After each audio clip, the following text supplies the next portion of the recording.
Imagine wind blowing through a window or water flowing through a net. In mathematics, we quantify this flow as flux.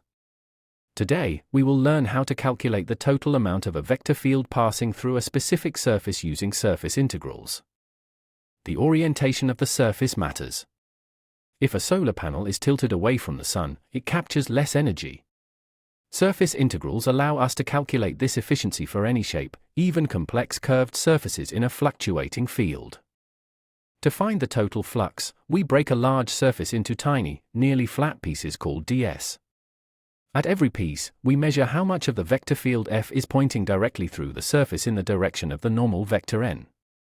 The unit normal vector, n, defines the orientation of our surface. It is always perpendicular to the surface at any given point. For a closed surface like a sphere, we typically define outward as the positive direction. We use the dot product of the vector field F and the normal vector n. If F is parallel to the surface, the dot product is 0, and no flux passes through. If they are aligned, the flux is maximized. This is the general form of the surface integral for flux. It sums up all the local dot products across the entire surface area S. It tells us the net rate of flow through the entire boundary. To actually compute the integral, we often parameterize the surface using two variables, u and v.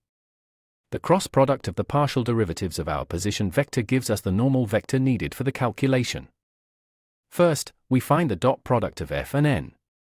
Since z is constant at 3 on this disk, f becomes is 0, 0, 3. The dot product with is 0, 0, 1 gives us a constant value of 3 across the entire surface. Now we integrate this constant over the area. Since 3 is a constant, we pull it out of the integral.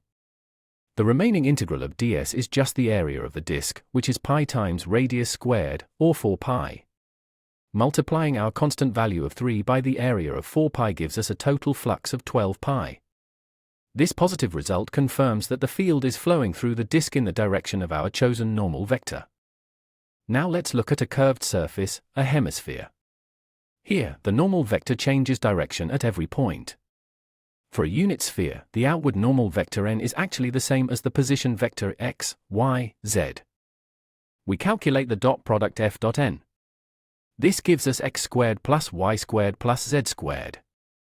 Because we are on the surface of a unit sphere, this expression simplifies perfectly to 1 at every point on the surface.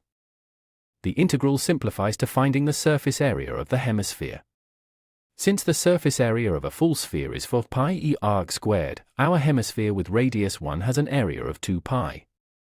The total flux is 2 pi.